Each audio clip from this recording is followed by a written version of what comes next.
I'd like to welcome everybody to the Monday, November 18th, 2024 Select Board meeting. Call to order. Hardikoff here. That's right. Capiello here. All right, please all rise. Kosha here. Please all rise for the pledge of allegiance. I Pledge allegiance to the flag of the United States of America and to the republic for which it stands, one nation, under God, indivisible, with liberty and justice for all.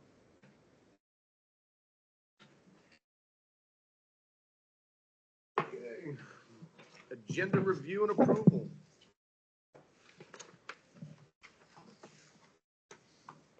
I have no changes. No changes on your end. I'll entertain a motion. Move.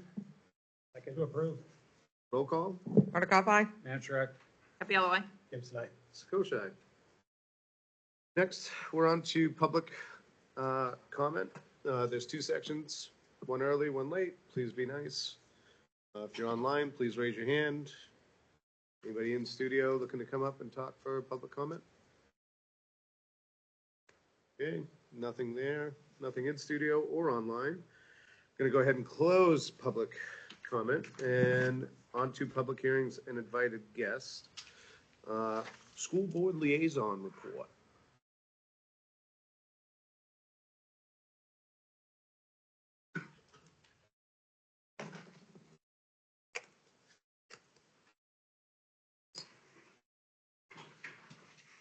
Thank you. I'm going to shoot from the hip a little bit because I missed the last school board meeting, had a prior commitment.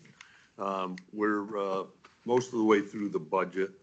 I think we're going to finish off a few items tomorrow night, and then in December we'll put the final budget together. It looks like right now that our budget is going to be about a little over 1% higher than what the default is. Let's see, what else did they discuss? Working on, we are in the middle of negotiating, not we, but we have a negotiating team, negotiating a teacher's contract that's due this year. We're trying to, it's a time to renew contracts. You'll see in March. The Oyster River contract and the Dover High contract. For whatever reason, they were off a year, then one of them got pushed out, so they're both due this year. So the superintendent has put a deal together, so I think, but don't hold me to it, I think one of the contracts will be an 8-year contract, and the other one's going to be a 10-year contract, so that we get them separated. And that they won't interfere with either a teacher's contract or a paraprofessional contract. So hopefully we'll have everything lined up so the taxpayers are not going to get hit with a bunch of stuff all at the same time. And I think that's about it. Excellent. Thank you. Thank you, sir. Okay, on to B in public hearings and invited guest is the Thatcher Way Road acceptance. Thatcher Way is a planning board approved subdivision. The road construction and since construction has been monitored by the town's engineer and the road agent. They did address some issues in recent winters from some ponding on the road near the entrance. They installed some additional drainage. And I'm happy to report that both the town's engineer and the road agent support the acceptance of this road, which would be pursuant to RSA 674-40-A, paragraph 3. Any discussion? No, it looked like it was pretty straightforward, and the road will meet the town's requirements, so that's good. Okay, I will entertain a motion. Make a motion to accept Thatcher Way pursuant to RSA 641, section 40A, paragraph 3. Okay. Oh, actually, I need to open up public comment. Right? That is correct. All right. After public comment, I make that same motion. Okay, this is a public hearing, so we're going to open up public comment for the acceptance of Thatcher Way. Is there anybody in studio or online that would like to comment? Nothing online or in studio, so we'll go ahead and close public comment. And we will move To make a motion to accept Yes. Thatcher Way pursuant to RSA 67440A, paragraph 3. Second. Roll call. Hardikoff, aye. Handshake, aye. Capello, aye. Gibson, aye. Koshak. Thank you, sir. Next, I would like to invite the Transfer Station and Recycling Center extraordinaire. I think that is. So in your packet, you have two documents. You have a full copy of the feasibility study performed by CMA engineers. And then you have a summarized version after that from the Transfer Station Administrator based on the work with the Transfer Station Recycling Center Review Committee, narrowing in on those recommendations. And that's what they're going to present on tonight. Aaron Paradise and Doug Winter are here. Doug representing the Transfer Station Recycling Center Review Committee. And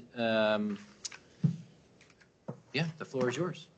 Here, I'll get you the other microphone and we'll just make sure those microphones are pointing that way. This isn't permission to talk, Doug. Thank you. That's why I brought them.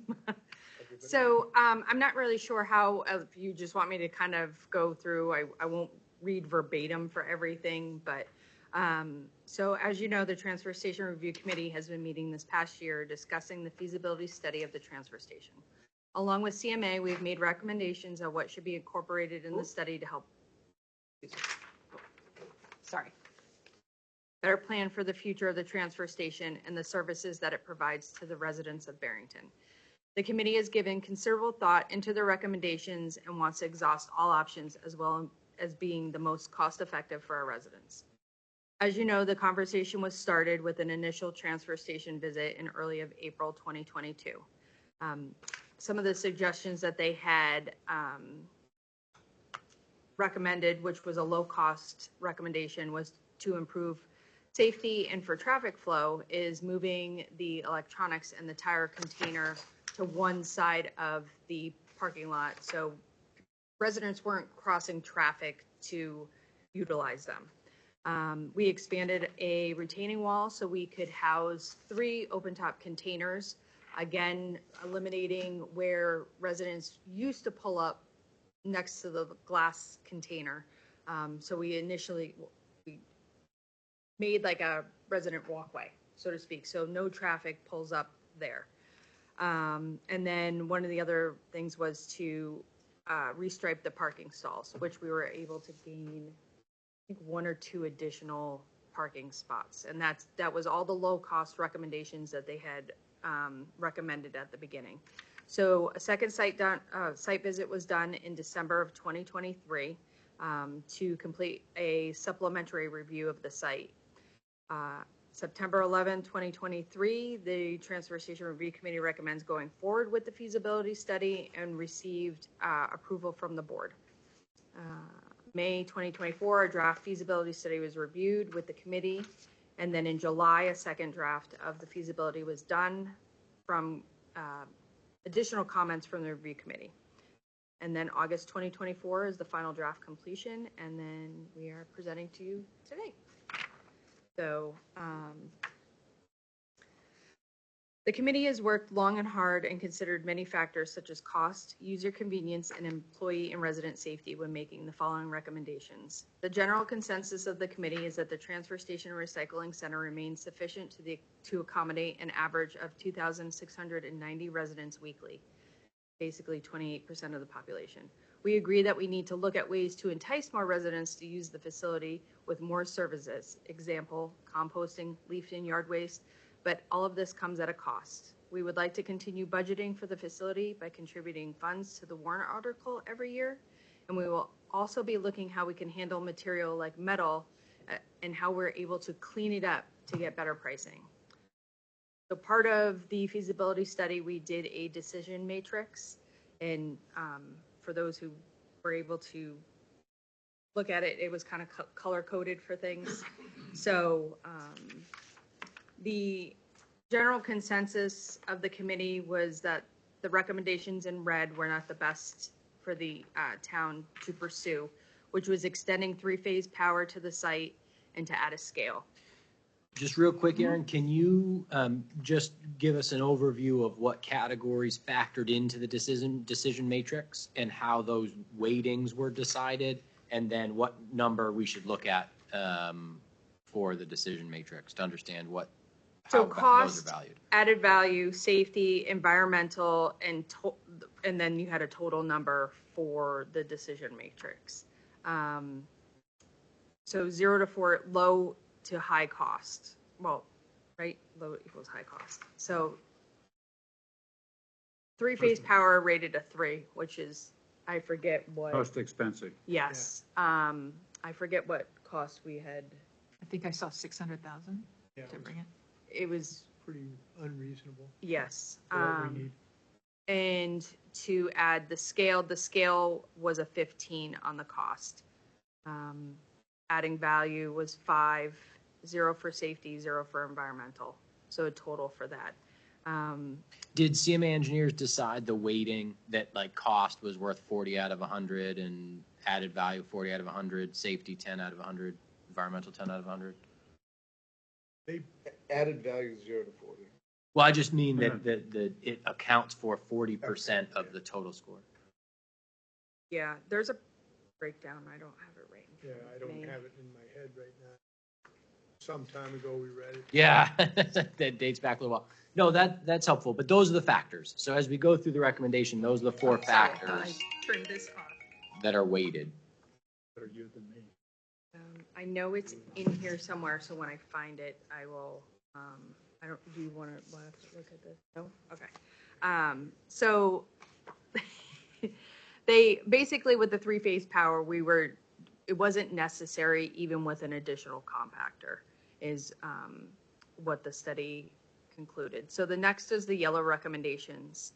And in there I broke down where they have a swap shop implementation, which is obviously something that has been asked a number of times for this.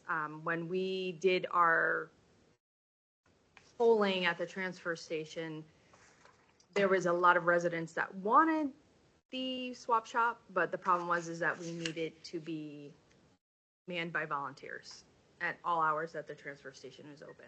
And we had a few people, but again, what we're finding with our single-use plastic, the truck's plastic film, volunteers are few and far between now.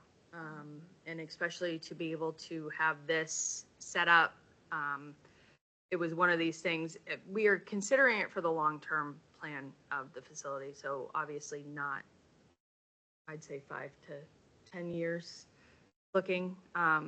This would require a separate building with electricity, since the main building is for employees only, and it's where the register is located and where commodities and our trash bag inventory is kept. So obviously we can't have it open to public, coming in and out. So that's why we need a separate structure. The swap shop would also need to be manned by volunteers when the transfer station is open, and we would still need to charge for items being dropped off at the swap shop. They would need to be disposed of, the items if they're not taken in a certain time frame. One of the concerns that I know that the committee had was that, somebody could come in and say, oh, this is good, and it may not be, or, what's good to somebody else is not good to others, and, we have to pay to dispose of those things.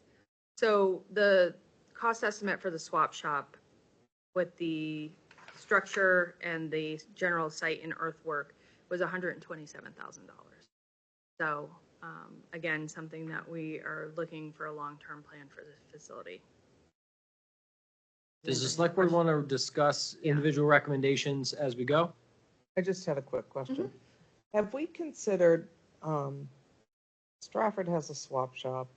I think Oyster River has a swap shop somewhere. Yeah. The town of Durham does. Yeah, have we considered asking either of them if they would allow Barrington residents to place gently enjoyed items at either of their locations? It's something that we can definitely look into. I am not 100% how Stratford is, and if they are a pay-as-you-throw facility, I would hate to inundate them with stuff. So how do you It's a small Yeah, okay. building. They Is do it? have a They do separate. have a small building. It's something that we can definitely look into. I know that, which kind of segues into the next one. I've looked at surrounding communities for leaf and yard waste, because that is a biggie for the residents here who don't have a huge amount of property to be able to, we're lucky enough to have a wooded area that we can, push our leaves into. But they are not able to take that much material from other communities, like they're focusing on their own. So the limited and leaf and limited yard waste has been a hard one to kind of figure out right now for what it would take. If we were to do it at our facility, we would need space, we would need manpower, and right now those are some of the things that we do not have. So that was part of our short-term planning for the facility, and obviously trying to look at other government agencies to see if we can be a part of those. So, But in general, we did not Go green, go Doug. looking for places Thank you. that might take our stuff, Yeah. because I really don't think they would be interested, but that's just a guess. Stacy? Did we put up any Jersey barriers when we did the restriping? The bollards and Jersey barriers? we those two? put Jersey barriers by the metal can, so it blocked off a section for overflow, and where people, they would get really close to the end of the container so they wouldn't drive into the bunker. And then the other Jersey barricades are located by the red convex container that houses our Freon units. So we could separate them, especially when it came to like snow removal, that they, we know yeah. that there's a buffer zone right there that they can't go into. Okay. And then we did increase the cost of bags. So I see no changes to pay as you throw, but I'm assuming that was That is part of the. before the analysis was done. Yes, and Okay. we aim for any price increase going forward, we're aiming for the first of the year. So we actually have a meeting at the end of the month to talk about the price increases for 2025 to get them implemented for January 1st. And I'll just tell you, thank you for the Thursday morning hours. It's our choice of travel to and from the transfer station. And it's busy, so. So the next recommendation, we're going into green. So it's encouraging residents to back into parking spaces. One of the things that CMA had noticed is that the number of residents pull into their parking spot. And we went back and forth with having parallel parking. But the problem was if you set up 3 lines, and I know that there are other transfer stations that do this, is that we were afraid that, if you're in the middle of that line and you have people who have, kind of a month's worth of recycling, which does happen, you're kind of stuck there till you can have an open way to get out of there. So part of what we've noticed is that more and more residents are backing up into the spaces, which kind of makes sense because then you're not backing out into traffic, where we've had some pretty close calls of just people being in a rush, and that's just generally what's Straightening happening. up the parking stalls helped a lot too. Yes. They used to be angled. Yes. So it's, you wouldn't back into an angled spot, but Yes, that did help. So one of the recommendations was to post signs. Again, one of the issues that we can see with it is that where we can place them that isn't in the way of snow removal. And that part of kind of segues into the bollards in front of the building. Because right now we can nicely just take a truck or a piece of equipment and really just go straight across the parking lot. And if we have anything there, we now have to look at more manpower. It's going to be a lot more handwork than having it wide open. But we are encouraging residents, and it is happening more and more. So I just want to make sure I'm following along. A couple of them was continue with the review of grant opportunities. This will be included in the short-term and long-term plan. The transfer station could benefit from education and equipment. Resident education is a huge part of the success of the transfer station and ensures that we're disposing and recycling the appropriate material, which lowers our disposal costs. There are not as many grant opportunities for a community our size for some of this stuff, but I know that we can look into more equipment-related grant opportunities. I know the NRA is a big component of that, and a good source of being able to find out what's available for us. So, and there's other places that we can go as well. We've been able to, last year we hosted a composting class.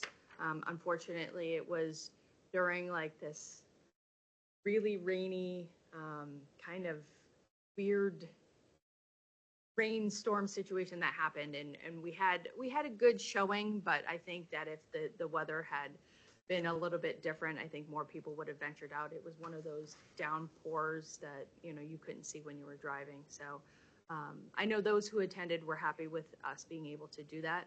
We're going to look at obviously teaming up with the library and the rec to be able to kind of do more of an outreach for some of this stuff to get more residents involved. So one of the next things is providing striping over the newly paved areas. So that was one of the recommendations from the committee, was they agreed to striping, but as long as the whole parking lot was paved. Right now we've kind of piecemealed things, and where a lot of the cans are pulled in the bulk area, it's dirt. We talked to CMA, and we could do a high strength pavement there that would withstand the weight of the hauling trucks plus the containers.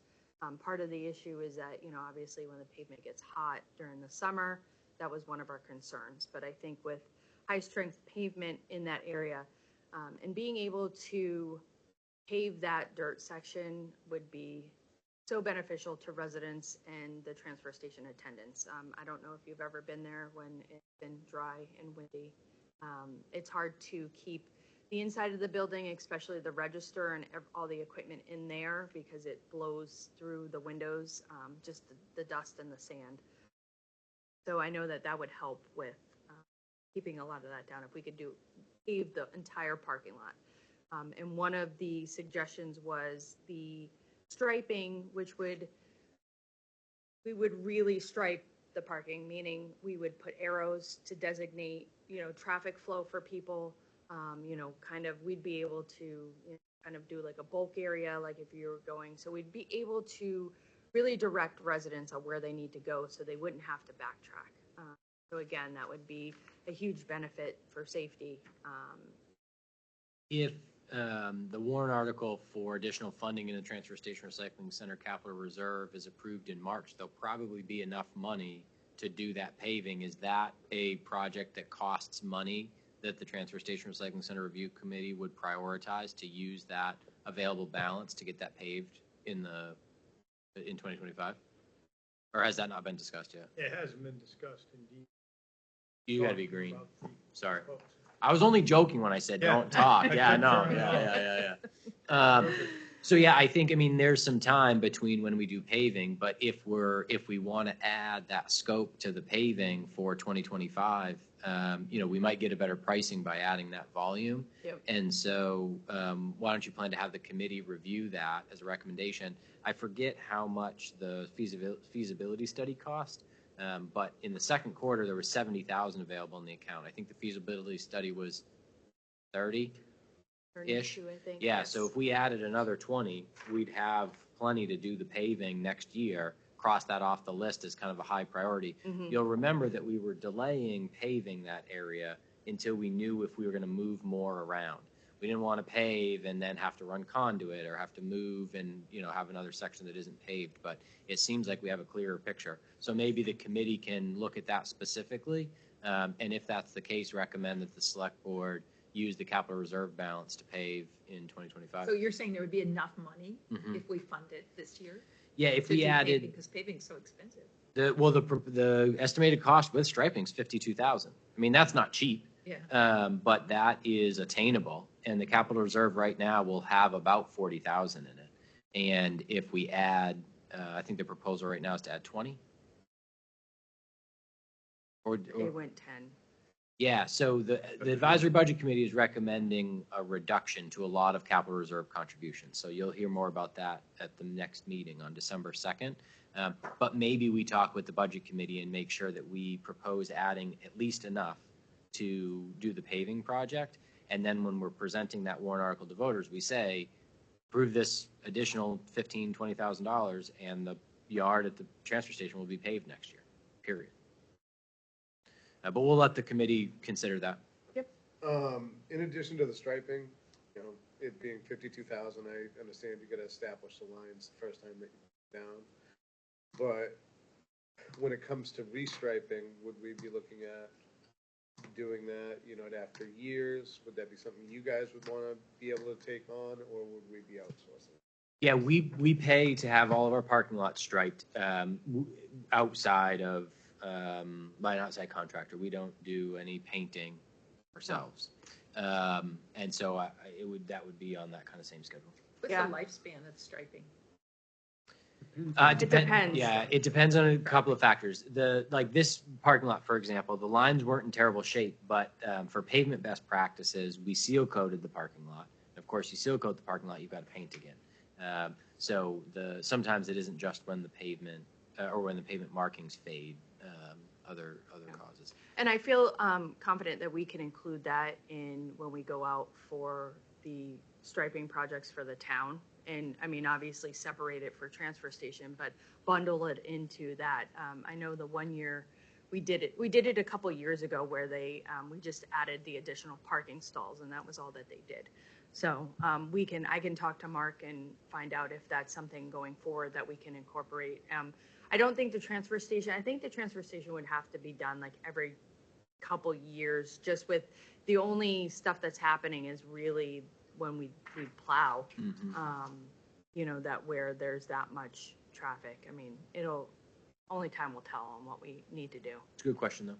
Yeah, I just didn't know how, you know, if it was gonna be, you know, 25 grand to, you know, redo it, you know, every 5 years or something like that. Well, doing it the first time is only 3,000.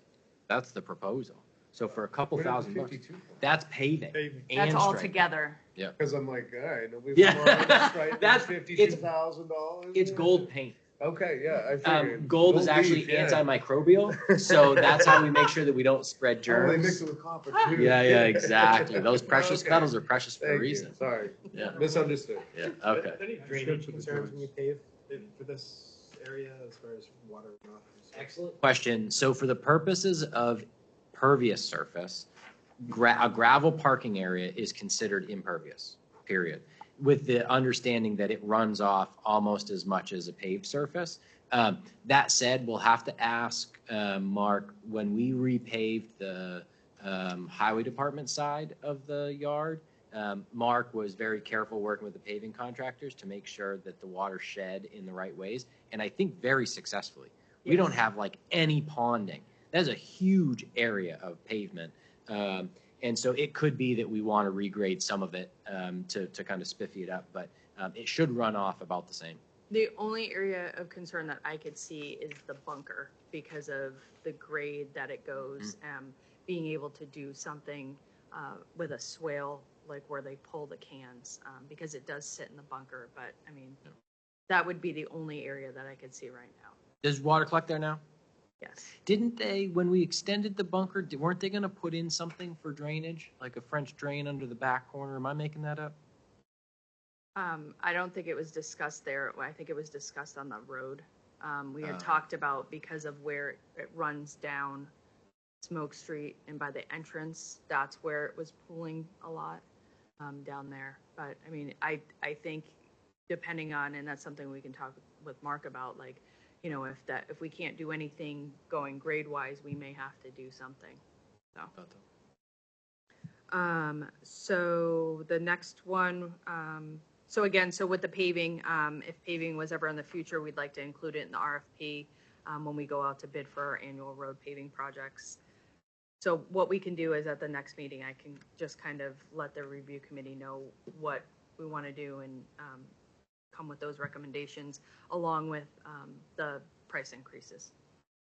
The next one is the additional bollards.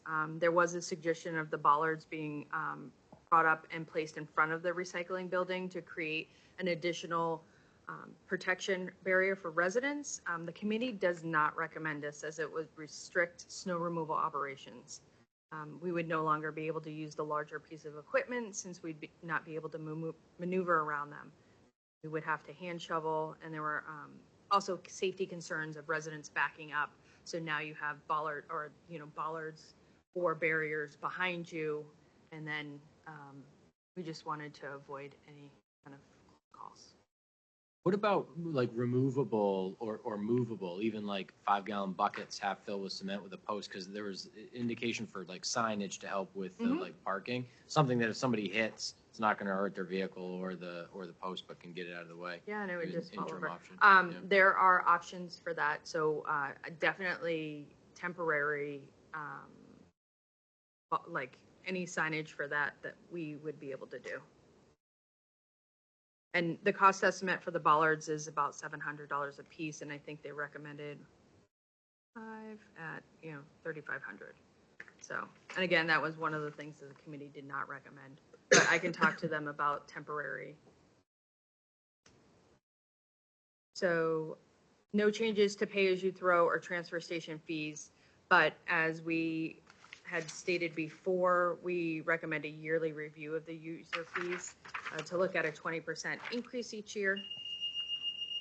And we are on track. I don't know when we'll make this report to the select board otherwise, so I'll just mention it now. With the budget committee reviewed at the last meeting, we'll end up with about $100,000 in the revolving fund after the first year. So that is surplus transfer station revenue that we're saving for when our waste management contract expires.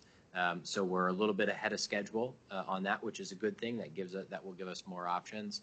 And so we'll look either at the first or second meeting in December at a proposal from the Transfer Station Recycling Center Review Committee for how they would accomplish another 20% increase in total revenue collection, which would give us more, continue to build that balance. Are we reducing the amount of non-Barrington contractors using the transfer station? How is that going?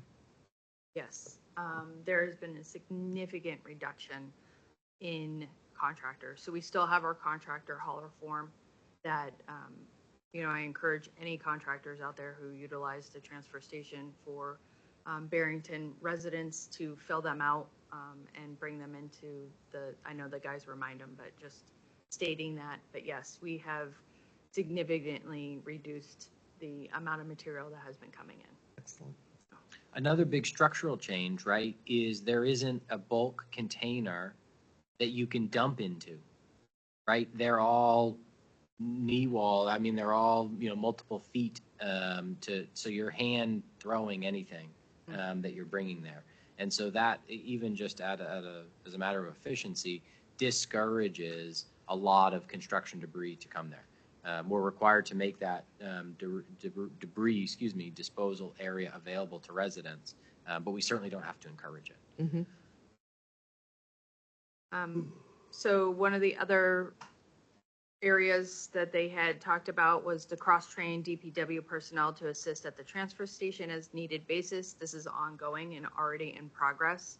Those working at the transfer station need to hold a solid waste operator certificate.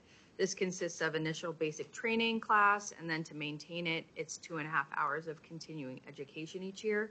We currently have 3 additional operators from the highway to fill in when we are shorthanded, and the cost for basic training and renewal is $50 per operator. So, obviously, I talked about this to relocate the relocate universal waste and non-functioning vertical baler to expand the office. So in the transfer station recycling building now is our old vertical baler, which is basically outdated. So one of the recommendations from the committee is to consider disposing of the vertical baler. This is basically kind of scrap at this point, unless I have a couple options. I can put it on NRA and see if anybody would like to purchase, like are interested in purchasing it, or I can contact our company that services our compactors to see if it's something that they possibly want. I know at one point I got a quote, it's either between $800 and $1,000 for it, so. This is when we used to separate recyclables, and we would take commodity products and separately bale them. So the recommendation is to dispose of it. Is the select board opposed to disposing of it? Haven't used it for how long, how many years? I mean, I've been there.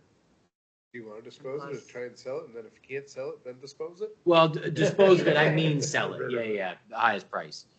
Yeah, it'd be nice not to have to pay to get rid of it. Yeah, I don't think that'll happen, even for scrap metal, we'd have to. Any chance that the recycling market would change and we would then need it back? Not that machine. Not that machine. There's the machine. perfect answer. I- Chairperson Scotia had a great idea. Try and sell it, can't sell it, dispose of it. We would look at a horizontal baler if we were going that route. So, Understood. So I can look at the options of what we can do for it and get back to you and let you know. Yeah, the disposal policy just says the most economical, Yep. basically. So yeah, it won't require future action of the select board. Okay. So with the removal of the baler, which takes up a good amount of space there, we'd be able to reconfigure the office to make more space for the commodities, which is something that Lou has been doing very well and has helped us immensely with the electronics container. We've been able to maximize the loads that we've had picked up. We have, so the commodities or any like motherboards, any wire, any stuff that we are able to get money off of the bill. So we have a small station in there that is basically pallets full of it, of containers that house these different things. Obviously, we don't have to separate it, but separating it does get us a better price for things. So that would be able to, removing the baler would free up some space, excuse me, in there and just help with better organization and give the guys a little bit more space in there, like when they take their break and whatnot. So one of the other recommendations that was, one of the other options that was not recommended was to review town-owned parcels that have potential to site for future transfer station functions. So we're not recommending a new facility, so efforts should be spent elsewhere.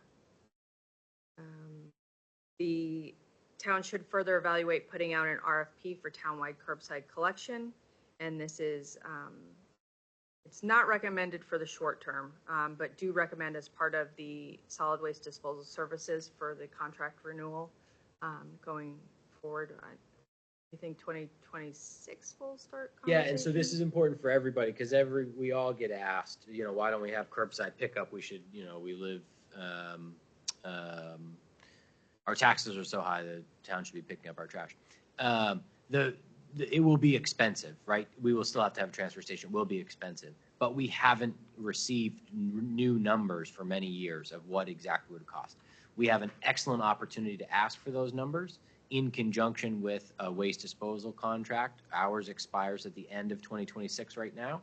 So very likely early in 2026, we'll be advertising for a variety of options. Where can our trash go? Maybe it will go to Turnkey. Maybe it will go down to Epping and on a train out to Ohio. Who will take it there?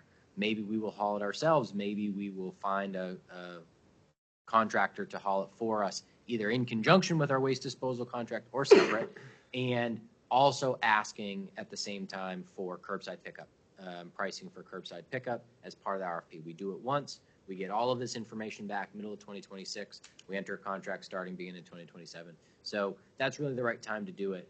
So if you're asked about curbside pickup, the town plans to do an evaluation in 2026 on what it would cost. Question. Big concerns is that we have a significant population lives on class 6 road. Probably wouldn't they wouldn't pick it up there, so. Do we know they wouldn't pick it up there, or it would just cost more? Don't do services on, Well, what if they brought it to the end Well, of their not all road? class 6 roads are there though, either. Well, in private roads also. Right. But, I mean, there was something in your narrative about. Yeah, I'm, It was kind of the consensus that they wouldn't pick it up. May not be right. I mean, I think they would for price. Yeah, it would help with the big. How do you ones, back maybe. your class 6 road? Well, what do we know about the private haulers? Are they going into class 6 roads? And do they all have their direct contracts with Turnkey, or how do they dispose of the waste? That's a good question. Either or. Either or. I mean, I'm sure they have an account at Turnkey, but they may take it elsewhere depending on pricing and availability. Is the town allowed to contract with haulers to go and pay for? Not road work, but like. Yeah, I mean, it's not maintenance of the road. It's, yeah, I mean, I guess it's no different than the police department going or the ambulance responding to a call, providing those services. Yeah, I think those are, yeah, I think it's different provision of service. have we seen municipalities in New Hampshire that have contracted the pickup service but continued using the pay-as-you-toss bags? Oh, the city of Dover does. Yeah, I think they're up to like $4 a bag.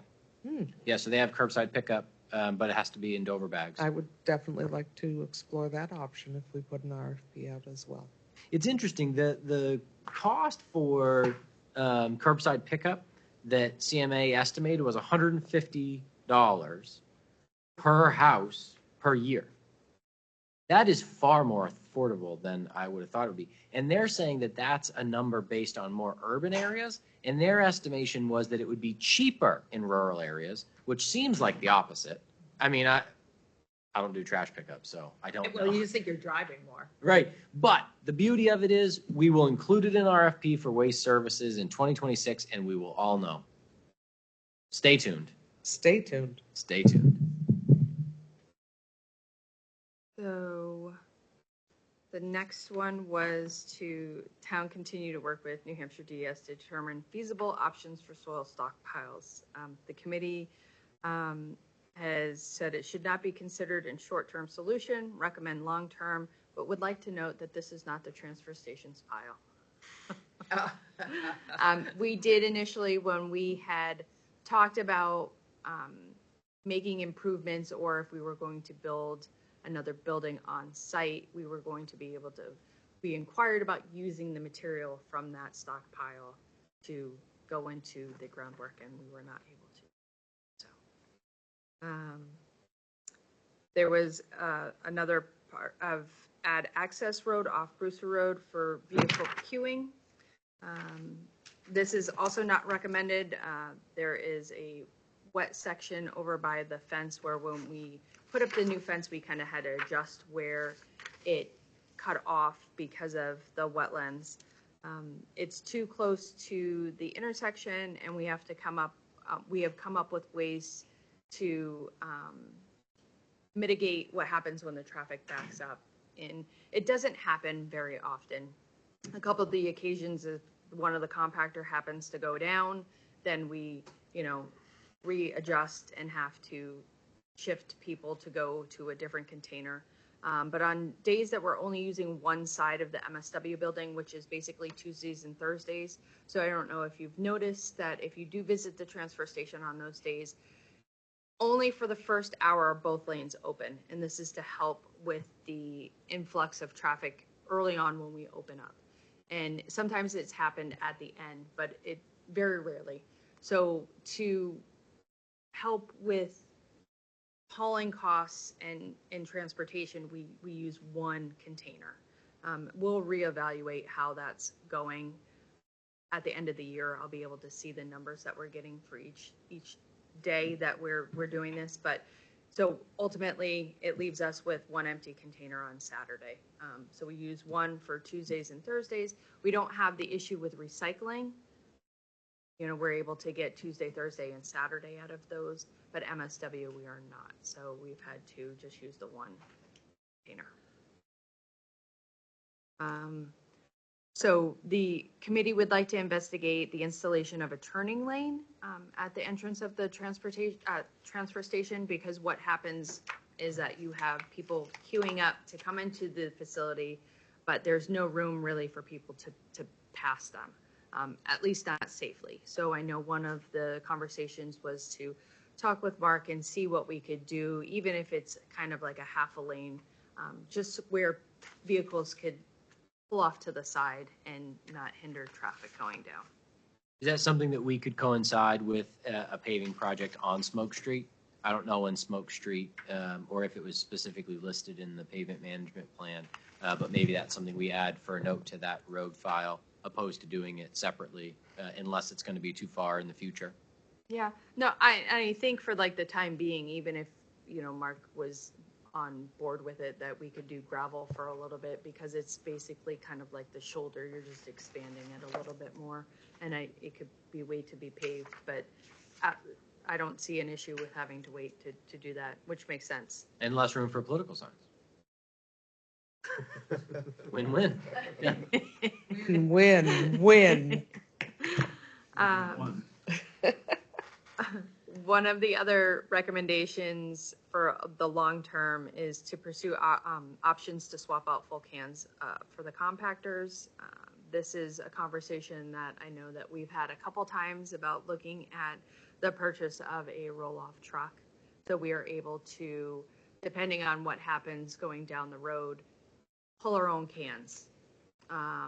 But this would take a CDL driver, and then, who would that person be? Would it be somebody from highway? So typically on a Monday for us, we have between 5 and 6 cans pulled. So it's basically an all-day affair depending on how it goes. And then you would have to factor in holiday schedules, because then they get adjusted, like if you're having to shift to the next day to be able to do things. So those are just some of the considerations to look at going down on how we would manage that truck. And then the quotes that I got for a new roll-off truck is between $295 to $300. That's the most likely use of the transfer station and recycling center revolving fund. That it'll probably be most cost effective for us to haul our own trash and just pay tipping fees. So having that money available, like I said, we'll have about 100,000 by the end of the year, but having that money available will be helpful. And you'll remember we talked with the road agent that it's likely that the town would benefit from a 10-wheel truck in the winter season for either set up as a pre-treat machine, so we go out ahead of the storm, hit all the main paths, or even to hit the main thoroughfares in town in one trip. You've heard the road agent talk about having the smaller trucks that don't require CDL for a lot of the tighter areas in town. They can do all the cleanup. And so having a 10-wheel truck that has swappable beds, so we've got a roll-off bed, we've got a pre-treat winter maintenance, and there are communities that do that, and it's pretty effective for them. So that may be a process change that we see out in 2027-ish. Okay. The next recommendation was to utilize Mr. Fox compost pickup services. And obviously, it doesn't have to be Mr. Fox. I know that there's a couple other companies out there, but this is one of the ones that we get a quote with. This is one of the services that we would like to, entice new residents with. I know that there's a lot of people in town that do it on their own, and that was partly what the composting class was to help people who were doing at-home composting. But what we found is that, ultimately, in general, as a whole of the United States and everywhere else, that we need to look at reducing our tonnage for MSW, which is municipal solid waste. That is basically your household trash. I want to say 20-ish% of it is food scraps, is what we got for that. Again, part of this concern is that we're running out of landfill space, and if we can offset that by composting, I think it would be very beneficial. But again, it all comes at a cost. So Obviously, we don't want to compost on site, because again, that takes up a lot of space, and then you need manpower. You need to have a special, it's like a whole, there's a lot of chemistry that goes in with composting for some of the stuff versus some of the material you can, some of the material you can't. So I think utilizing an outside company would be beneficial for us. A quote that we have from Mr. Fox is 164-gallon tote, 1 time a week is $90 and $33 a month, 33 cents a month, sorry. So this would cost the town approximately $2,167 per year. We currently pay $80 per ton and $138.63 per haul for MSW. The combined cost per ton equals $95 on an average. The cost to manage through Mr. Fox is approximately $104 per ton, assuming that the bins are full each time they're picked up. Although the service is at a higher cost, the environmental benefit is worth the extra cost. Jason? So, in reference to the composting, so we're already separating MSW from recyclable. Would we in our homes be creating our composting bins and bringing them to the transfer station? And I'm asking this only because many of us already compost. If we're doing that, I'm just thinking to myself, if we're already prone to composting, we're already doing that, we probably aren't going to drive it to the transfer station. Am I wrong in my perspective of that? Usually you got a guard around that, right? Yeah. I mean, there are options that we could do. We could do a pilot program and see. I mean, we could even poll residents at, before we even do a pilot program to see where we're going to go. But if you've ever been at the transfer station at any time that we're open in that building, the amount of the material that is going into those bags, other than food and normal household stuff, is alarming.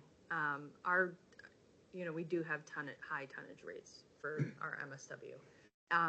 What we can do for people who aren't already at home composting, they have bags like the bio bags. It's something we'd have to talk with the company that we are looking at composting with on what we could provide residents to make it easier for them to transport it. I do agree that if people are already doing it at home, but we'd like to try to capture those that don't have the space to be able to do this. But since it sounds like you compost at home, you do bones and everything, they take more than just what people typically throw in their garden, So let's all the say. skins and things Yeah, that you I don't mean, put in just an outdoor food waste compost. they'll take apparently. Yeah, so besides my external bills of every Yeah. vegetable and fruit, no, I don't. And they also, Don't do I believe they eggshells? take even, What? Eggshells? Eggshells, yes. Okay. didn't they take like pizza cardboard and that Yep. type of stuff where we don't want that in our clean cardboard? I mean, they take additional things to just what I consider typical compost material. So it Oh. seems like the challenge think would be, Yeah, I think education Yeah, and seeing how many people you can reach is going to be the place to start. Yeah, we can definitely look at doing a poll. I think we did Survey Monkey the one time that we did something. I'd have to look at what the options are for the survey for that. Whether it's a poll or you have one, next voting cycle, whatever, something. I was told in Dover, it's really a successful thing using this Mr. Fox. I know we're not Dover, they're more, Yeah, the size of our lots and the ruralness of Barrington, I think we're somewhat different than the Yeah. two major cities that we fought in the compost a lot. but it seems the challenge will be the people who don't use because they're not able to put their food scraps. I don't imagine they're not. We have a lot of people, I say a lot, I don't know the numbers, but we have a lot of people who have private pickup, but because they don't recycle, they come to the transfer station. you know, so, Less frequently, but they might still come. Okay.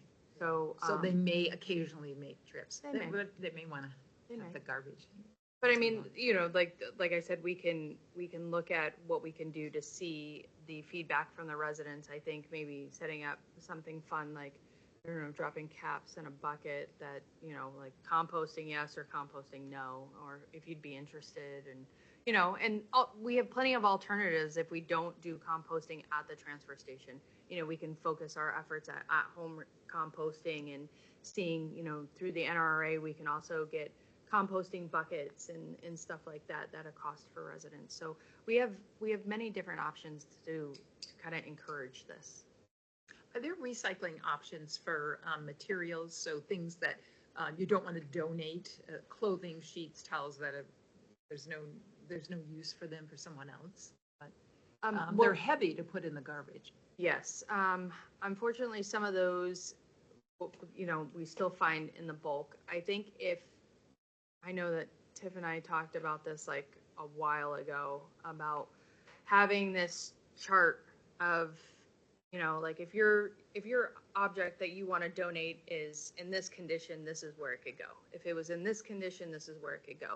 Specifically for like towels, like if they're not good enough for then look at animal rescues. You know, they're always looking for stuff that, you know, so those are the things that's the education piece that we really need to get better with.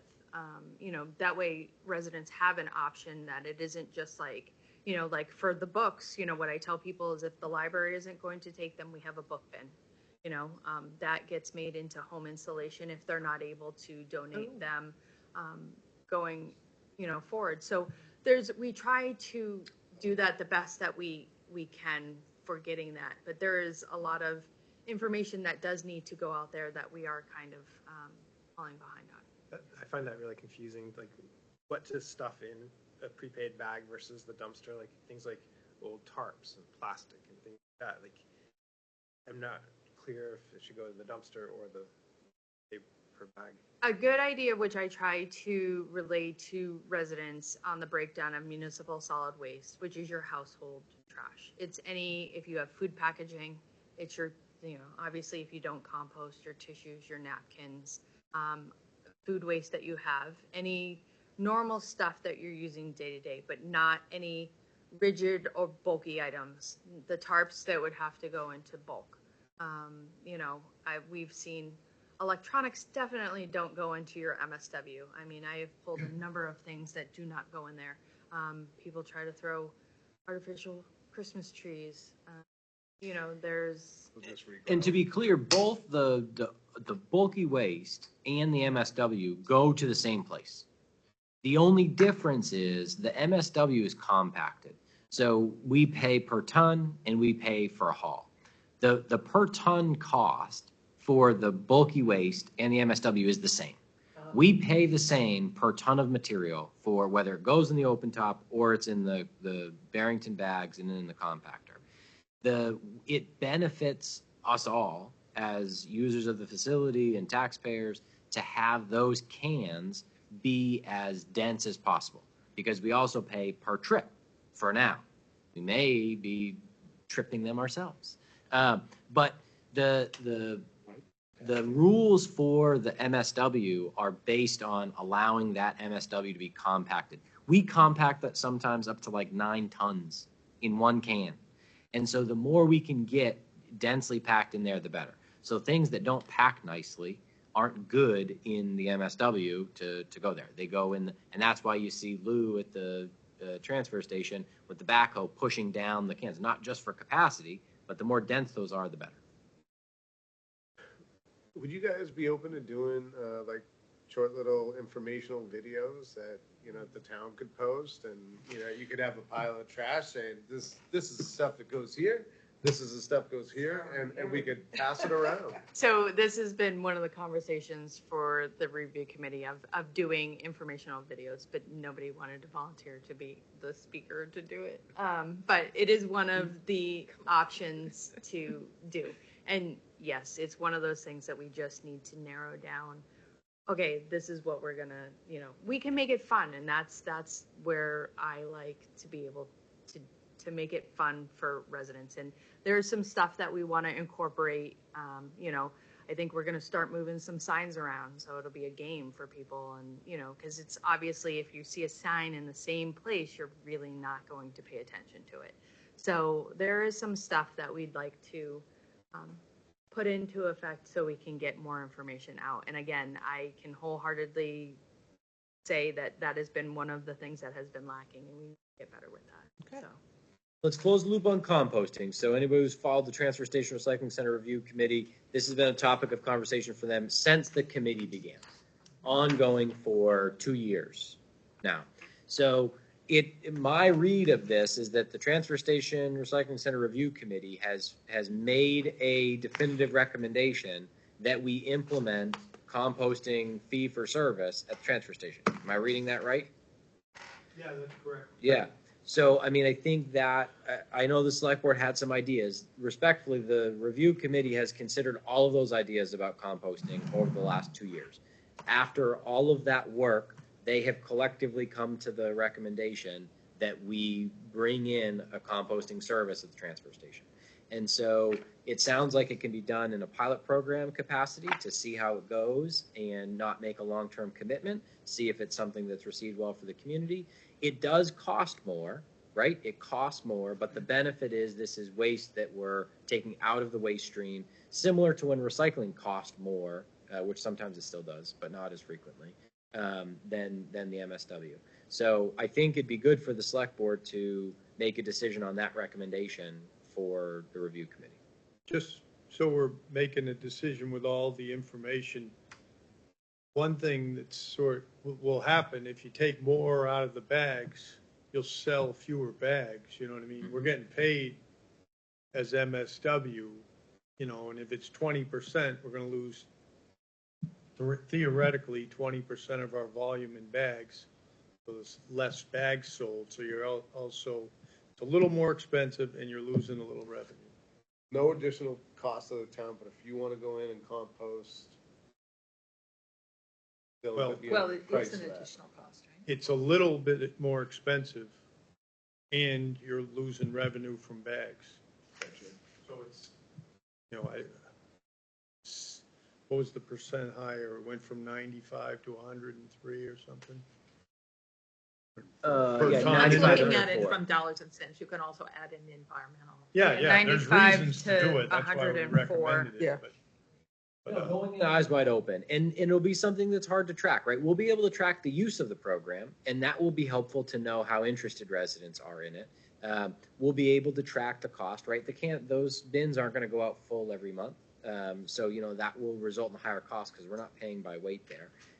As far as the reduction in bag revenue, I think the goal of the committee isn't necessarily to make more money; it's to reduce waste. Mm-hmm. And so this is a way that we reduced waste. The 20% of MSW that is compostable is likely by weight. And most compostable stuff, with the exception, I guess, of pizza boxes, that's exciting. I thought greasy things were off the table. This Mr. Fox has got innovative composting technologies. But that most of compostable stuff is very dense, right? Mm-hmm. Food waste is dense. And so maybe it doesn't take up a whole lot, 20% less space. But those will be, it's important that we're considering those in the decision making, but they'll also be hard to track. So I think we need to, the select board will need to make a decision based on. I'd like to see us do a 24-month pilot program and reevaluate it after 2 years. I think for multiple reasons, but for the earth, I mean, what can we do? And I think it needs to be done in conjunction with the educational program that we're talking about in order to get people who aren't already composting thinking about composting. Or know that the town's going in that direction. Mm-hmm. Or the people who compost like I do, there's still going to be things I could bring to this composting setup. Sure. So I hadn't thought about that. I assume Mr. Fox probably has some educational outreach video, something that would get people.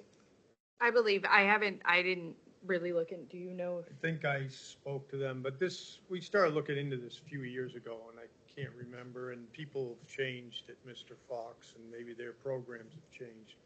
But I always ask if they have anything we can, borrow to educate our. I don't know, I think local actors, Yeah. that's what will sell it. I'll come down, I'll help with the first video. How about that? Good. Sounds like a couple of volunteers here. Yeah, right there. Point them out. In Or costume. town Yeah, content creator. Yeah. Cowboy up. Costume, is that what you're saying? Dunking booth into the compost. Yeah, Yeah. cowboy up, pollution down.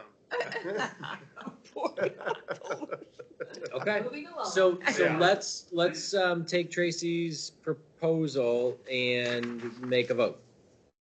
I'll second it. Yeah, so motion to implement a pilot program for A composting. 24-month pilot For a program. 24-month pilot We got a program second by to Joyce. include education. Roll call. Yes. Article 5. Happy LOI. Gibson, aye. Go, Shad. And please extend our appreciation to the committee. I mean, I know that the committee has toiled over it for a long time, and I know it hasn't always been, everybody hasn't been on the same page, but I'm glad that it came to a recommendation, and I'm glad the select board supported it. Yeah, and probably a one-year report. So, I mean, if it's like outrageously expensive, we might want to look at that a year. And let's pull in let's ask Barrington Bloomers to do a video. I learned from them that soaking my banana peels and getting the potassium out of them was going to do wonders for my garden. It does. So lots to learn from them.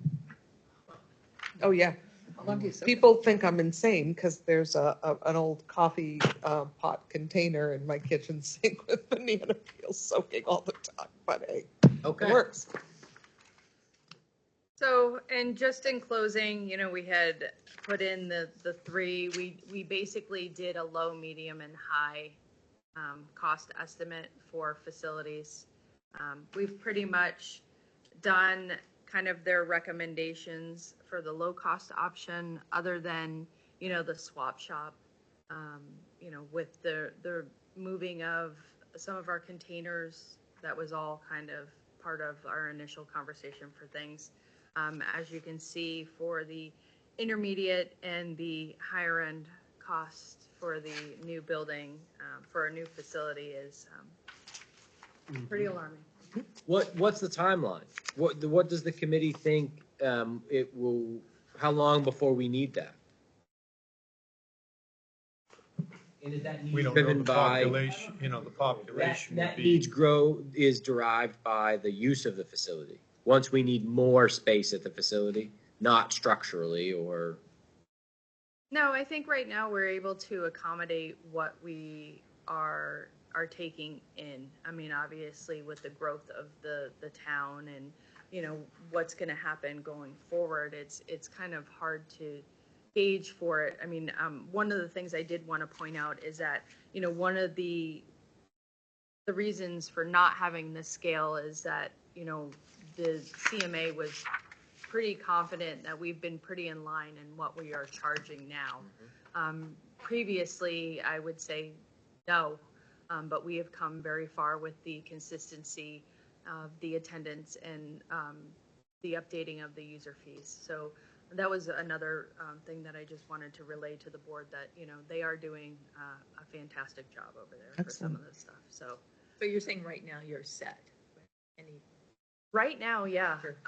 is kind of what the committee agreed with, that there were no big changes for buildings or, one of the Great. things that we could look, depending on how the contract is going to go later on with waste management, of an additional compactor if we wanted to separate out either cardboard or something else. We have room for that. We do have room for that, so we wouldn't have to add on to a building. Excellent. Right now, we're able to kind of do everything in kind, so. That's all good news. And Thank you. the population growth hasn't really impacted the tonnage of the facility. I mean, if you look at a 5-year look back of Yeah. the tonnage of the facility, bulky waste has gone down, Yeah. which I think is a result of the updated fee structure Good. and stricter enforcement. So Definitely we've stricter. Yeah. added on average 75 residents for the last 14 years. And that hasn't directly impacted the tonnage at the transfer station. So I just wanted to kind of give you guys, because I know that part of the stipulation with the Thursday hours in the morning is to do our traffic count study. So I know April wasn't a full month, but the total for the whole month of April was 8,243 residents.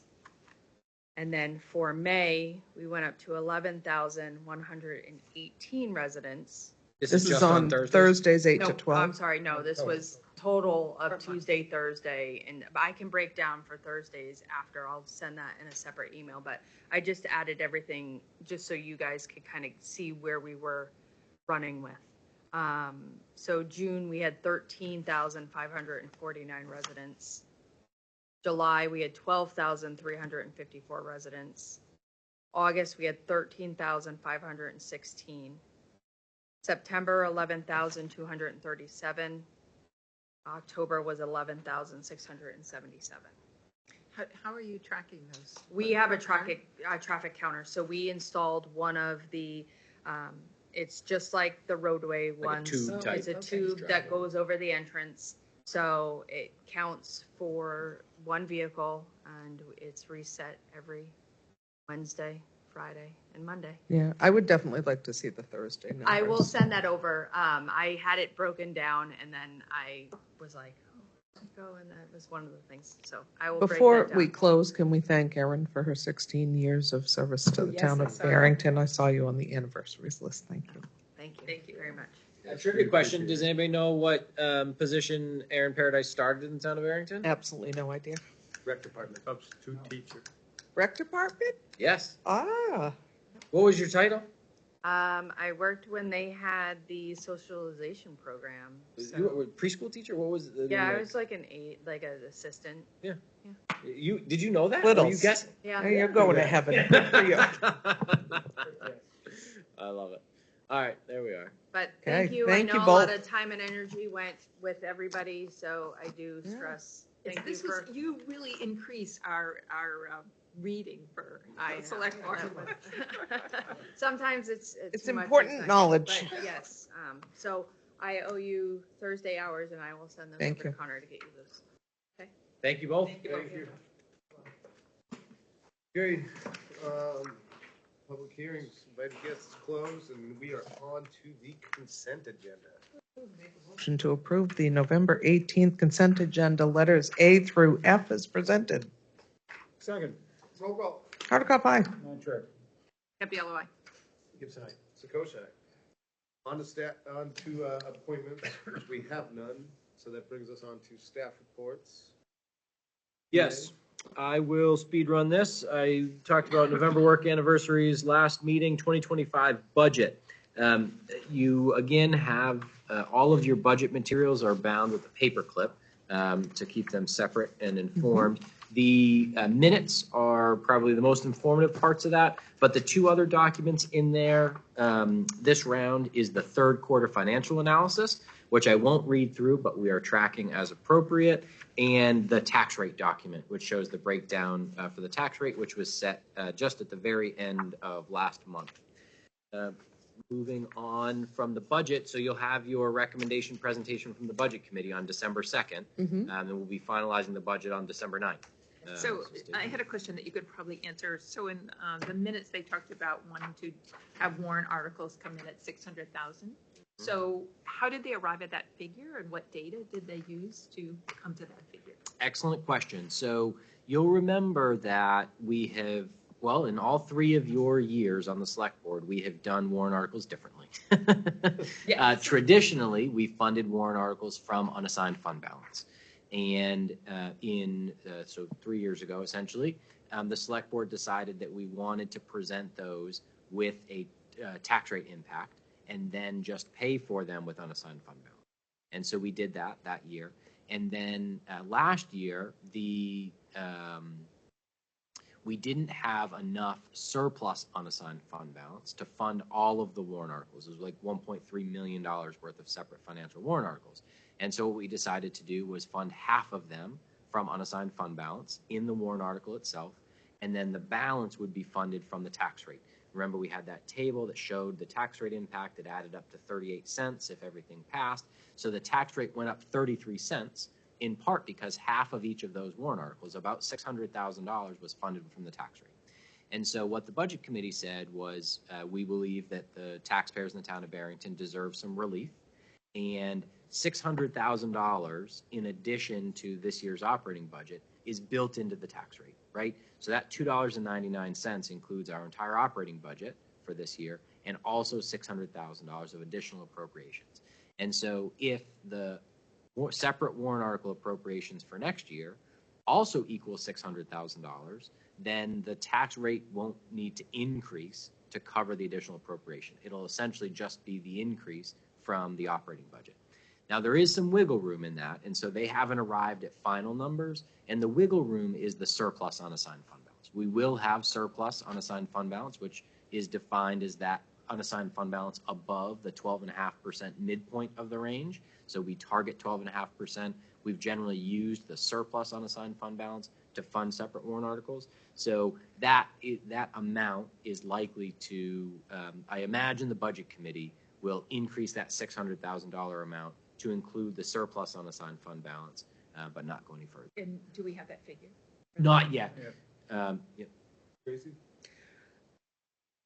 I'm trying not to interpret this as the advisory budget committee deciding that they did not prefer how the select board approached that, or they did not agree with it, so that they're considering reducing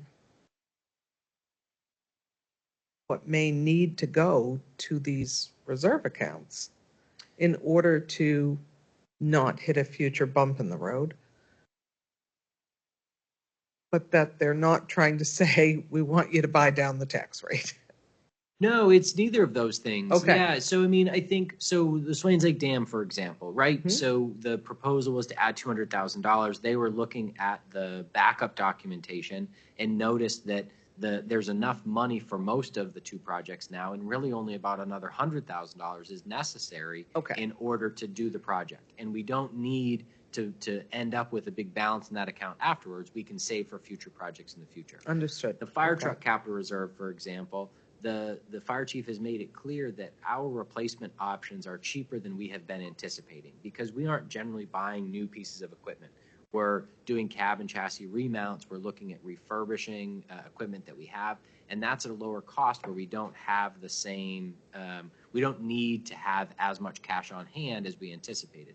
And so it's changes like that. And there's, there's give and take. They didn't want to touch the $150,000 for additional paving. And so, we'll wait for the final recommendations, but it doesn't have anything to do with how that process is done. It's just that they feel like last year was a big year for residents, and they were appreciative of resident support for what we presented to voters. But they also recognize that we have some big ticket items coming up in the future, like the infrastructure bond and the public safety building. And so they want to make sure that it's not constant asking from the residents if we're able to tighten the belt a little bit, be a little bit more specific, and not have as many additional warrant. Excellent. Okay, good. Did I summarize that okay, Dan? Yeah, I think so. This is a little different. This is a little different ABC than the last three that I different approach to this. So all these things are being recognized. There are some debates, obviously. Well, we have a highly skilled group looking at all of the details, so I just wanted to be sure that that was not what the intent was, and I did not want to misinterpret it, so. Ready to move on from that? Yep. So separately called the tax rate here. I included in your printed packet a color version of the tax bill insert. Credit to Tiffany for compiling that information. It's jam-packed with all the goodness that the town does on behalf of the residents. That's available online. Tax bills are due December 9th. One thing you may hear in the community, one thing that we implemented this year based on a law change in recent years was the taxing of seasonal campers. So recently, the state legislature made it clear that we are responsible for assessing property taxes on campers that are not properly registered. And so if they're registered to travel on the road, then they don't need to be assessed property taxes. But if they aren't, as many in seasonal campgrounds are not properly registered, they just stay there. And so they need to be assessed property taxes. And that tax bill goes to the owner of the camper. And so we were actually delayed in implementing this new law because, quite frankly, it's kind of a pain. But during the last DRA review, they made mention of that we have two seasonal campgrounds and we're not doing this. And so, of course, we started doing it as we should. And so it was met by surprise with some of the campground leadership and with the campers. We've been navigating that well. We've had good feedback from the individuals. They have the option to either register or pay their property taxes. A lot of these folks aren't residents of Barrington, so you may not hear from them. But if you do hear anything about that, that's the brief background. And that's basically most of the calls that we've been getting about tax bills have been related to that, not really anything else. So, What's the average amount? a couple $100. Okay. Yep. So in New Hampshire, vehicle registrations are really high in the beginning, and then they taper off. Or after 5 years. After 5-year period, and then they're pretty low.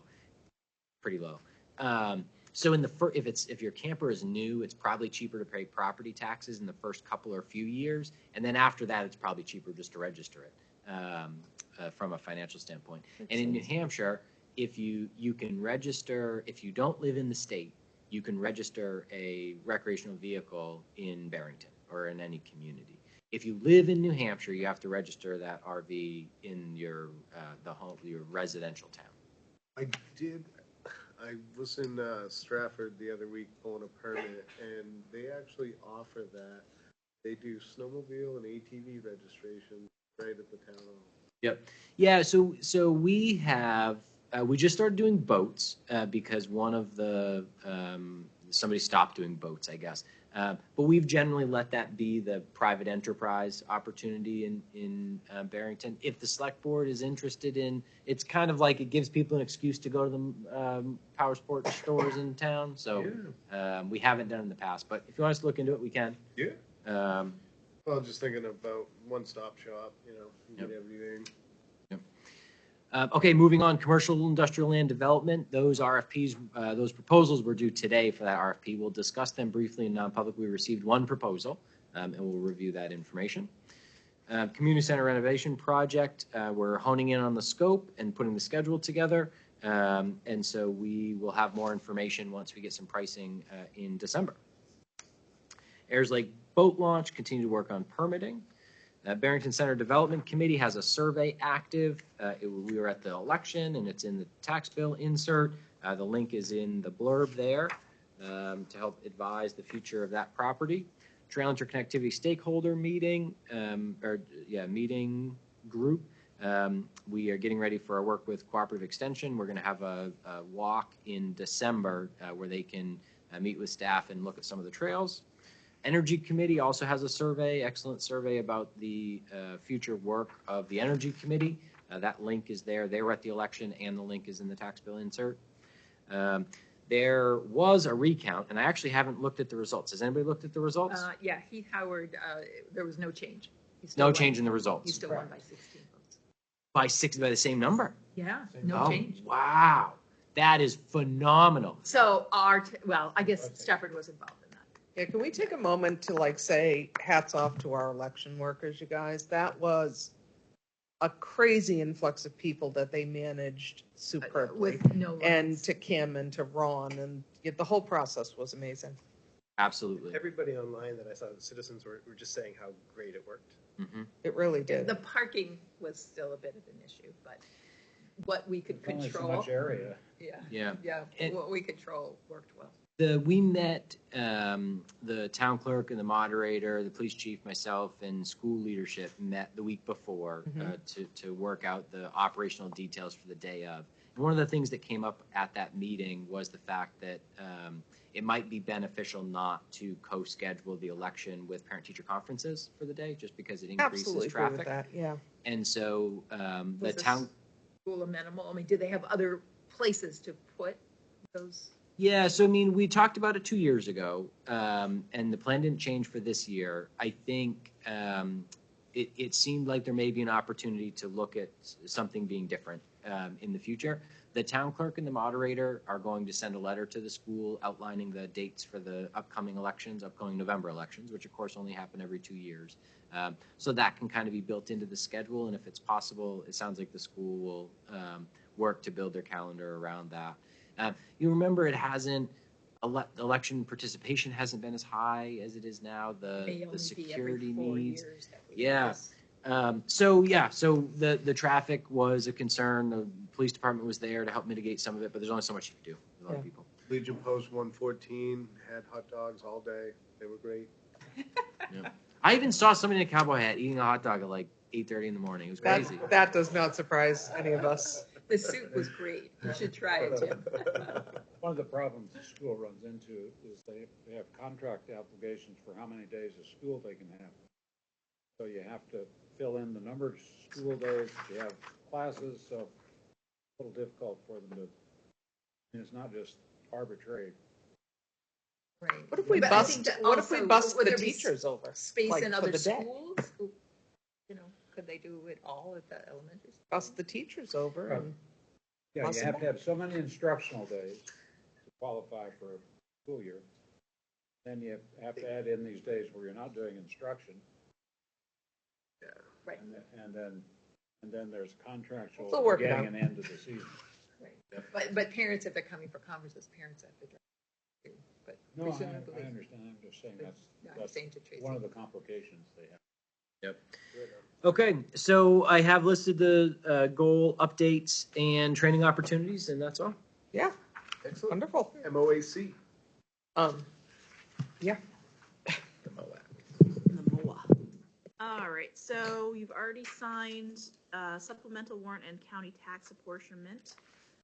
There will be a pile of abatements due to the tax change that we were just talking about with the campers.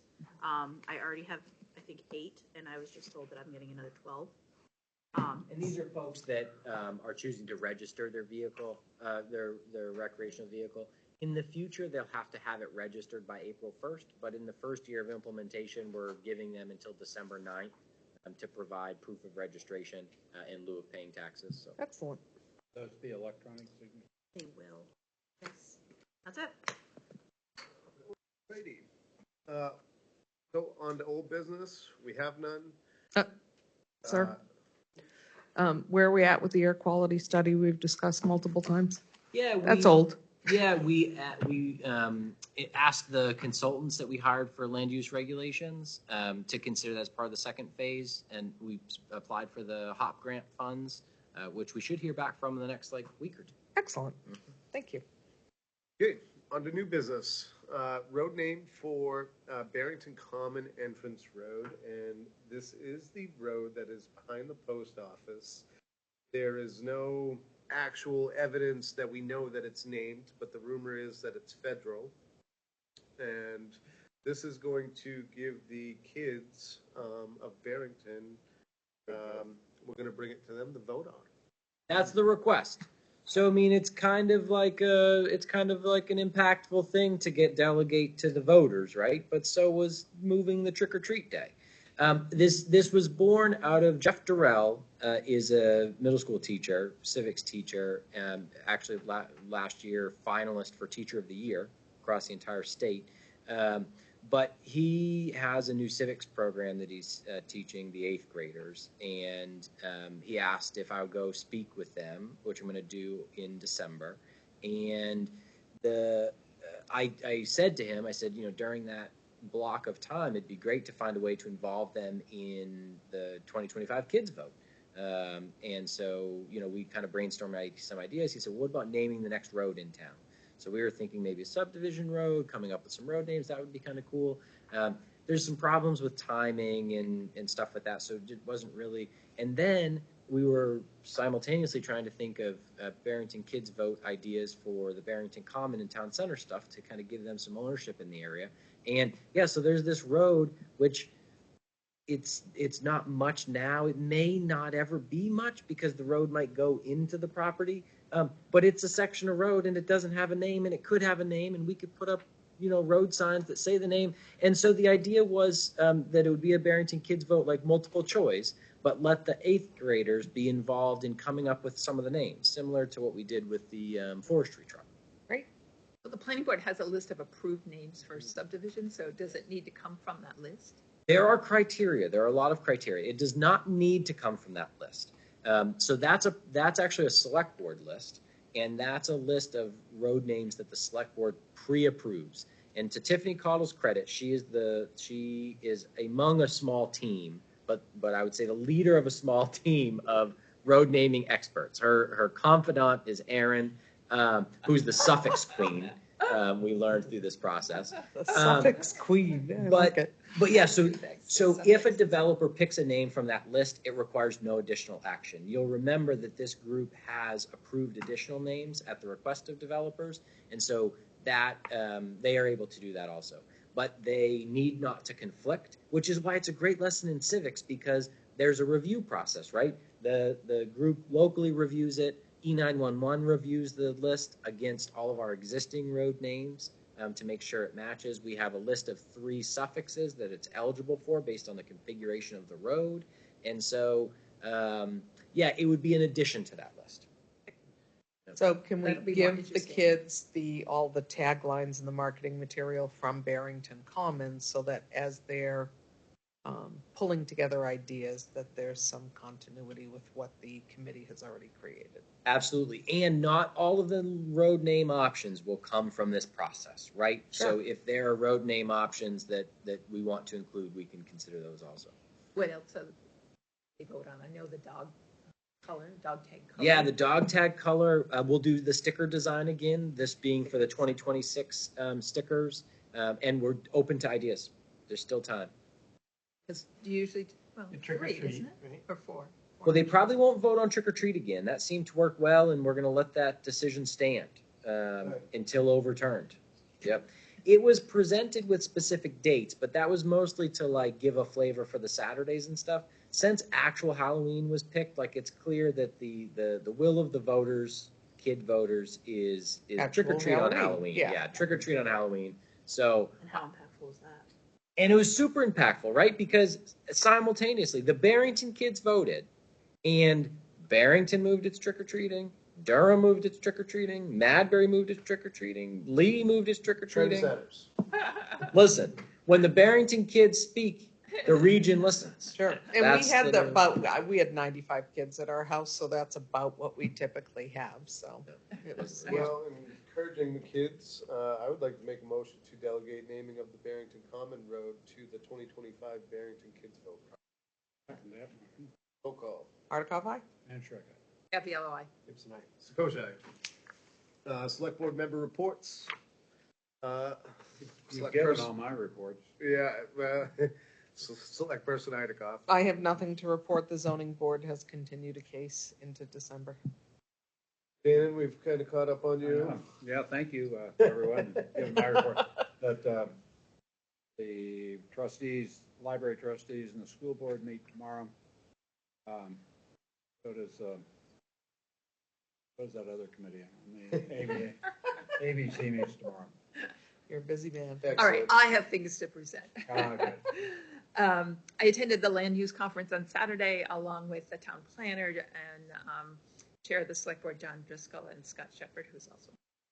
So that was really interesting. I think good for our committee. Planning board, we approved some amendments to some existing subdivision plans, nothing too major.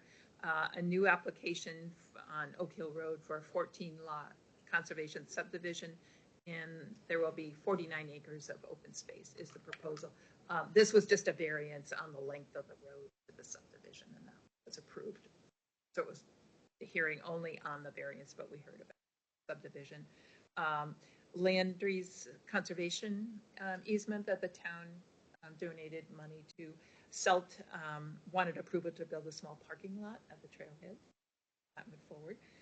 There's a 4-lot subdivision off of Mary Hill Road, and there was discussion really focused on the driveway because it was a really unusual pattern of a driveway, but it was meant to block view from the road, the 4-lot subdivision. That went well. Then also, the group Don't Trash Barrington meets the last Saturday of the month, and they had a big turnout for picking up trash. Excellent. Tomorrow night's a working session on zoning amendment for planning board. Vice Chair Gibson? I don't have too much. Conservation met last Thursday. I had a conflict, wasn't able to attend. I reviewed the minutes. It was a very short meeting. I think they had maybe one planning board thing to review, and there were no issues with it that I saw. So, Energy Committee news, the solar panels are live on all, so it's, the building's getting electricity from the sun. Exciting. Yep. Look how much the sun is giving us. At some point, can you give us a report, like in a year, on cost savings? Barrington.nh.gov/town hall solar has a running meter. Awesome. I'm happy to give you the report for sure. Thank you. But anybody that's interested. They're gonna try to make that meter dashboard like a Yeah, it's visible kind of thing, so people fun. can kind of see Yep. that. That is kind of fun. Yep. They wanted to try to have a photo shoot to celebrate, timing it with the select board meeting. However, it'd be dark. And so, I don't know if it's finalized, but they're looking to round of probably an email.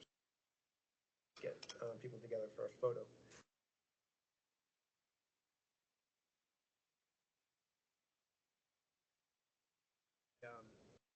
Energy Committee from the community power in the first 6 months or so that it's been operating has saved the Barrington Town residents.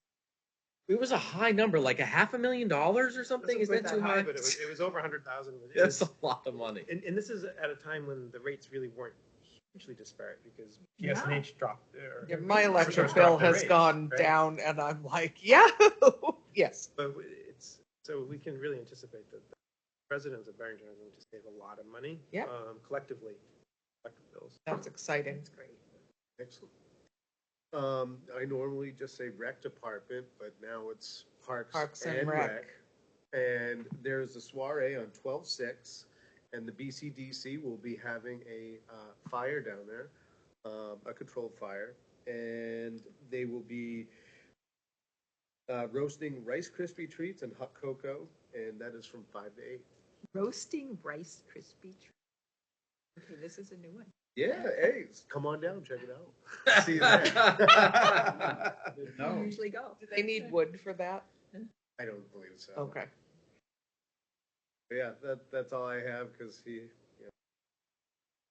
takes him down at the start. So that's all I have to share. Last public comment session of the evening.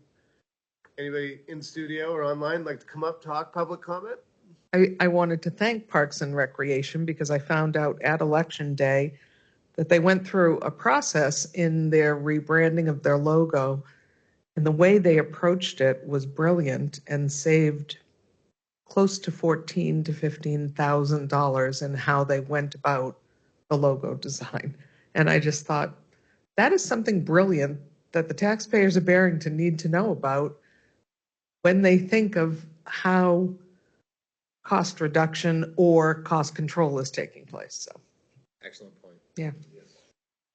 The new roof on the library looks fantastic too. Just gonna throw that out there. Driving by the other day, I was like, really nice.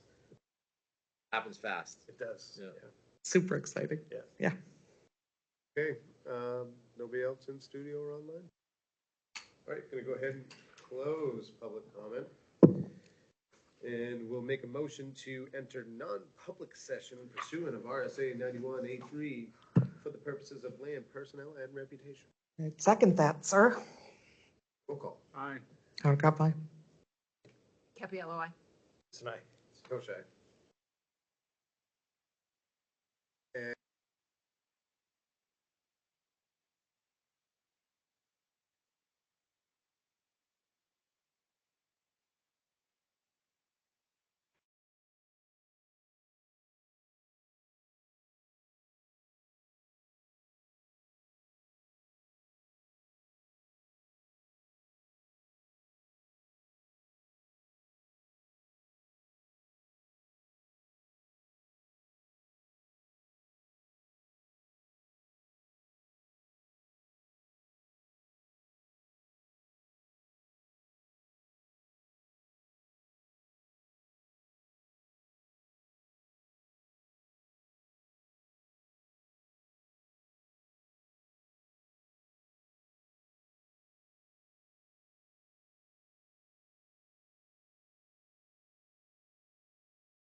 Welcome everybody back from non-public. We're going to seal the minutes for 6 months For purpose, and yeah. for purpose of Personnel. reputation and Reputation, land. We'll vote on that motion, though. yes. Yep, we'll So second I'll it. entertain a second it. motion. Okay, second. Hardikoff, aye. Patrick, aye. Capello, aye. Gibson, aye. Koshak. I'll I move entertain a we motion. adjourn. Second. Hardikoff, aye. Patrick, aye. Capello, aye. Gibson, aye. Koshak.